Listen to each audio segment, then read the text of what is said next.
નમસ્કાર ગુજરાત મિત્રો, સ્વાગત છે આપણી યુટ્યુબ ચેનલની અંદર। આજે આપણે ગુજરાતના તમામ સમાચારની વાત કરવાના છીએ, તો વિડિયોને અંત સુધી જોવા વિનંતી। સૌપ્રથમ સમાચારની વાત કરીએ કે રાજ્યમાં એક સાથે 3 વરસાદની સિસ્ટમ સક્રિય। હવામાન વિભાગ જણાવ્યા અનુસાર રાજ્યમાં આગામી 7 દિવસ સાર્વત્રિક વરસાદની આગાહી કરવામાં આવી છે। સાયક્લોનિક સર્ક્યુલેશન સિયોરોઝોન સક્રિય થતાં ગુજરાતમાં ફરી વરસાદનો માહોલ જામશે। હવામાન વિભાગે જામનગર, પોરબંદર, દ્વારકા, કચ્છમાં અતિ ભારે વરસાદની આગાહી કરી છે। ગાજવીજ અને ભારે પવન સાથે વરસાદ થવાની શક્યતા છે। અમદાવાદ અને ગાંધીનગરમાં વરસાદનું ઓરેન્જ એલર્ટ આપવામાં આવ્યું છે। અમદાવાદ અતિ ભારે વરસાદની આગાહી કરી છે। રાજ્યમાં સિઝનનો સામાન્ય કરતાં 18% વધુ વરસાદ થયો છે। 13.8 ઇંચ વરસાદ બદલે 16.14 ઇંચ વરસાદ નોંધાયો છે। સૌરાષ્ટ્રમાં 50%થી વધુ વરસાદ વરસ્યો છે। મધ્ય અને ઉત્તર દક્ષિણ ગુજરાતમાં 4% વરસાદની ઘટ છે। આગામી 7 દિવસ ગાજવીજ સાથે વરસાદની આગાહી કરાઈ છે। વધુ આગળ વાત કરીએ, ખેડૂતોને 20,000ની સહાય। રાજ્ય સરકાર દ્વારા અમલમાં મુકાયેલી નવી યોજનાની માહિતી આપતા કૃષિ મંત્રી રાઘવજી પટેલે જણાવ્યું છે કે રાજ્યના દરેક નાગરિકોને રાસાયણિક ખાતર તેમજ જંતુનાશક દવાનો ઉપયોગ કર્યા વિના ઉત્પાદન કરેલા શાકભાજી પાકો સરળતાથી મળી રહે તે માટે શાકભાજી પાકો માટે પ્રાકૃતિક કૃષિને પ્રોત્સાહન આપવાની યોજના અમલમાં મૂકવામાં આવી છે। આ યોજના હેઠળ શાકભાજીની ખેતી પ્રાકૃતિક ખેતી પદ્ધતિથી કરતા હોય તેવા ખેડૂતોને બિયારણ, પ્રાકૃતિક ઇનપુટ ખેતી ખર્ચ તથા સાયક્લોનોલોજી પ્રકૃતિ ખેતીને પ્રોત્સાહન મળે તે માટે મહત્વ 20,000ની સહાય આપે છે। આ અમલીકરણ માટે રાજ્ય સરકાર દ્વારા અંદાજપત્ર 13.1 લાખની રકમ ફાળવવામાં આવી છે। વધુ આગળ વાત કરીએ કે એલપીજી સિલિન્ડરના નવા ભાવમાં ઘટાડો। ઓઇલ માર્કેટિંગ કંપનીમાં દર મહિને 1લી તારીખે એલપીજી સિલિન્ડરમાં ભાવમાં ફેરફાર કરવામાં, જેમાં આ મહિને પણ ભાવમાં ફેરફાર કરવામાં આવ્યો છે, જે 1 ઓગસ્ટ 2024ના રોજ સવારે 6 વાગ્યાથી જારી કરવામાં આવશે। જ્યારે તાજેતરમાં ભૂતકાળમાં 19 કિલો કોમર્શિયલ ગેસ સિલિન્ડરની કિંમતમાં ઘણા ફેરફાર જોવામાં આવ્યા છે, પરંતુ 14 કિલોના ઘરેલું ગેસમાં સિલિન્ડરમાં ભાવમાં કોઈ ફેરફાર કરવામાં આવ્યો નથી। 1 જુલાઈએ પણ રાજધાની દિલ્હીના કોમર્શિયલ એલપીજી સિલિન્ડરની કિંમતમાં 30 રૂપિયાનો ઘટાડો કરવામાં આવ્યો। આવી સ્થિતિમાં આ વખતે લોકો ઘરેલું સિલિન્ડરમાં ભાવમાં રાહતના આશા રાખી રહ્યા છે। વધુ આગળ વાત કરીએ કે હવે ઉત્તર અને મધ્ય ગુજરાતમાં વારો મોટી આગાહી। સૌરાષ્ટ્ર અને દક્ષિણ ગુજરાતને ધમરોળ્યા બાદ હવે મેઘરાજાએ ઉત્તર અને મધ્ય ગુજરાતમાં ખળબળાટી બોલાવશે તેવી અંબાલાલ પટેલે આગાહી કરી છે। તે મુજબ 30 અને 31 જુલાઈના રોજ ઉત્તર અને મધ્ય ગુજરાતમાં ભારેથી અતિ ભારે વરસાદની શક્યતા છે। આ સિવાય 3થી 10 ઓગસ્ટ દરમિયાન ફરી એક વખત સમગ્ર ગુજરાતના વિવિધ ભાગોમાં વરસાદનો માહોલ જામશે।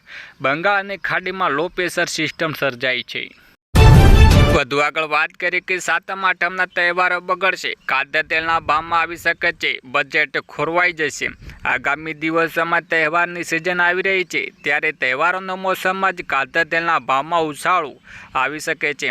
મોંઘવારી રોજ વધી રહી છે, ત્યારે વધુ એક ભાવમાં વધારો ડોઝ ગૃહિણીઓમાં મળતા જઈ રહ્યા છે। ખાદ્ય તેલના 15 લીટરના ડબ્બાને અને તેમાં કપાસિયા તેલમાં ભાવમાં 90થી 100 રૂપિયાનો ભાવમાં વધારો થયો છે તેવી શક્યતા છે, ત્યારે અન્ય ખાદ્ય તેલમાં ભાવમાં પણ વધારો ગૃહિણીઓનું બજેટ ખોરવી શકે છે। આ સિઝનમાં કપાસની ઉપજ અપેક્ષાઓને કરતી વધી ગઈ છે, જે ઉદ્યોગ માટે સારા સંકેત આપે છે। ઐતિહાસિક રીતે અસ્થિર રહેલા ક્ષેત્રે છેલ્લા કેટલાક મહિનામાં સ્થિરનો અનુભવ્યો છે અને ટ્રેન્ડ આગામી 3-4 મહિના સુધી જળવાઈ રહે તેવી સંભાવના છે। વિપુલ પ્રમાણમાં પુરવઠાની ગ્રાહકોને ફાયદો થયો છે, જેનાથી આવશ્યક ચીજવસ્તુના ભાવ સ્થિર રહ્યા છે। જો કોઈ માંગમાં વધારો થવાને કારણે તહેવારની સિઝન દરમિયાન ભાવમાં લીટર દીઠ 6થી 8 રૂપિયા અને 15 લીટર ડબ્બાને 90થી 100 રૂપિયાનો ભાવમાં વધારો થવાની ધારણા છે। વધુ આગળ વાત કરીએ કે ચાંદીપુર વાયરસમાં મૃત્યુઆંક 53 થયો અને 131 કેસ। ચાંદીપુર વાયરસમાં ચિંતા વધારી રહ્યા છે। હાલમાં ચાંદીપુર વાયરસને મૃત્યુઆંક 53 પર પહોંચ્યો છે અને તેમાં સામે કુલ કેસોની સંખ્યા 131 થઈ છે। ચિંતાની વાત એ છે કે હવે આ વાયરસ ગ્રામીણ વિસ્તારોમાંથી નીકળીને શહેરમાં ફેલાઈ રહ્યો છે। એક તરફ દક્ષિણ ગુજરાતમાં ભારે વરસાદ અને પાણી ભરવાને કારણે રોગચાળો ફેલાયો હતો તેવું વાતાવરણ સર્જાયું છે, બીજી તરફ ચાંદીપુર વાયરસ ઝડપથી ફેલાઈ રહ્યો છે। વધુ વધુ આગળ વાત કરીએ કે ખેડૂતને 3,000નો હપ્તો ખાતામાં જમા. જો તમે પ્રધાનમંત્રી કિસાન સન્માન નિધિનો લાભાર્થી છો તો આ સમાચાર તમારા માટે ખૂબ જ ઉપયોગી છે, કારણ કે પીએમ કિસાન નિધિ એકમાત્ર તમને વાર્ષિક 6,000 રૂપિયા આપવાની યોજના નથી. તેના બદલે આ યોજના સાથે જોડાયેલા લોકોને દર મહિને 3,000 રૂપિયા આપવાની જોગવાઈ છે. પરંતુ તેનો લાભ મેળવવા માટે પાત્રમાં ધરાવતા ખેડૂતોને માનધન યોજના હેઠળ પર રજીસ્ટ્રેશન કરશે. જીવનમાં મહત્તમ તબક્કા ખેડૂતો દર મહિને 3,000 મળવાનું શરૂ થાય છે.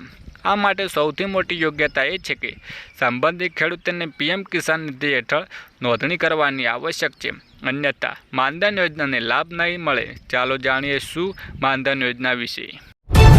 આગળ વાત કરીએ કે જે ખેડૂતો પહેલાથી જ પ્રધાનમંત્રી કિસાન સન્માન નિધિનો લાભ લઈ રહ્યા છે, 18 થી 20 વર્ષની વયના આવા ખેડૂતો પણ માનધન યોજના હેઠળ અરજી કરી શકે છે. દર મહિને 3,000 રૂપિયા પેન્શન મેળવવા માટે સંબંધિત ખેડૂતો પણ થોડો ફાળો આપવો પડશે, જેમાં ઓછામાં ઓછા 55 રૂપિયાથી વધુમાં 200 રૂપિયાનું રોકાણ કરવાની જોગવાઈ કરવામાં આવી છે. જે પછી જીવનમાં મહત્વપૂર્ણ તબક્કે સંબંધિત રોકાણકાર દર મહિને 3,000 રૂપિયાનું પેન્શન મેળવવાનું શરૂ થશે. જો કારણસર રોકાણકારનો અધવચ્ચે અવસાન થાય તો તેની પત્ની અને બાળકોને પણ પેન્શન આપવાની જોગવાઈ કરવામાં આવી છે. વધુ આગળ વાત કરીએ કે સંસદમાં બજેટ પર બોલ્યા રાહુલ ગાંધી. દેશમાં ભયમાં વાતાવરણ કેમ છે? યુવાનો, ખેડૂતો, મંત્રીઓ અને નેતાઓ ડરે છે. ચક્રવ્યૂહમાં ફસાવીને અભિમન્યુ હત્યા થઈ હતી. ચક્રવ્યૂહ કમળમાં રૂપમાં હોય છે. 21મી સદીમાં એક નવું ચક્રવ્યૂહ તૈયાર થયું છે, તે પણ કમળ છે. આ જે યુવાનો, ખેડૂતો અને મહિલાઓને ચક્રવ્યૂહમાં ફસાવી રાખ્યા છે. આજના ચક્રવ્યૂહમાં કેન્દ્ર પણ 6 લોકોને ચક્રવ્યૂહમાં કેન્દ્રમાં મોદી, શાહ, ભાગવત, ડોભાલ, અદાણી અને અંબાણી સામેલ છે. વધુ આગળ વાત કરીએ કે ખેડૂતોની પાકમાં ધિરાણ લોનમાં ગુજરાતના દરેક ખેડૂતો માટે પાક ધિરાણ લોન અને પાક ધિરાણ વ્યાજને લઈને આવ્યા મહત્વના સમાચાર. ખેડૂતોએ લીધેલી લોનની નવા જૂની કરવા ખેડૂતો પાસેથી કેશ પેમેન્ટ માંગવાની બદલે ડાયરેક્ટ બેંકમાંથી ઓટો રિન્યૂ કરવામાં આવે તેવી માંગ ખેડૂત દ્વારા કરવામાં આવી છે. તેમજ ખેડૂતોને પાક ધિરાણ વ્યાજ માફ કરવામાં આવે તે માંગ ખેડૂતોએ કરી રહ્યા છે. જ્યારે ખેડૂતો બેંકના લોનના પૈસા ભરવા માટે બહારથી વ્યાજના પૈસા લાવીને વ્યાજ પૈસા ભરે છે, જેથી ખેડૂતોને ઓટોની સુવિધા આપીને ખેડૂતો થોડી રાહત આપવામાં આવી છે, તે ખેડૂતો કરી રહ્યા છે. આગળ મહત્વની વાત કરીએ કે શું ગુજરાતમાં મફત વીજળી જોઈએ? ભારતના 5 રાજ્યોમાં મળે છે મફત વીજળી. દિલ્હીમાં 200 યુનિટ મફત વીજળી આપવામાં આવે છે.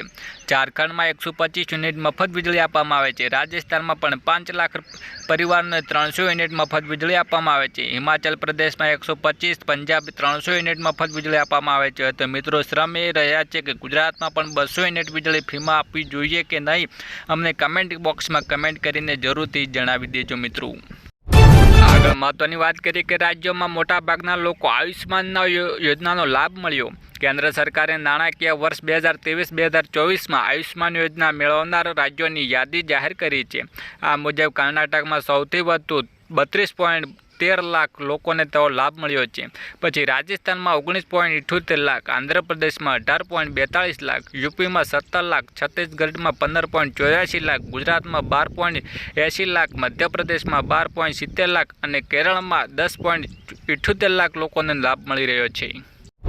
આગળ વાત કરીએ કે આજના સોના ચાંદીમાં ભાવમાં આજે 22 કેરેટમાં 10 ગ્રામ સોના ભાવમાં 200 રૂપિયાનો વધારો થયો છે. તે સાથે નવા ભાવમાં 63,300 રૂપિયા થયો છે, જ્યારે ગઈકાલે તેમનો ભાવ 63,050 રૂપિયા હતો. જ્યારે 24 કેરેટમાં 10 ગ્રામના સોનાના ભાવમાં 270 રૂપિયાનો વધારો થયો છે.